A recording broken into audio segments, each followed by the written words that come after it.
So now that we know what a supply chain is, we know what our competitive strategy is, we know what our supply chain strategy is, we really want to talk about measurement. We need to have some way of tracking whatever is important to us. So we need to know what our supply chain metrics are going to be. So I'm sure you've heard some of these performance measures used before. So let's just take a look at some common supply chain metrics that you might be using.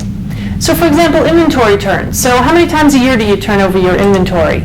Order cycle time. How long is it from when you receive an order till the customer gets that order? Supply chain cycle time. Same thing for the supply chain. Fill rate. Now you could measure the percentage of your demand that you fill, or the percentage of orders that are filled on time, or the percentage of orders that are filled in full, or perfect quality. There's lots of different ways you can measure your fill rate. How many back orders do you have? Maybe you want to have some back orders, so maybe you set a certain level for that. Return on investment. Return on equity. Cash to cash cycle. How long is it that you have to wait before you get the cash in after you've outlaid the cash for your supplies? Maybe you're concerned about transportation costs, so you want to do unit freight cost. Or how accurate is your freight? Are you shipping out what you really need to be shipping out? So how accurate is it? Many, many more metrics that we can talk about. So what metrics should you choose, and how should you go about choosing them? Well, you know your competitive strategy. You know your supply chain strategy. That's going to dictate what your metrics are going to be. So let's take a look at two opposite companies. For example, Walmart.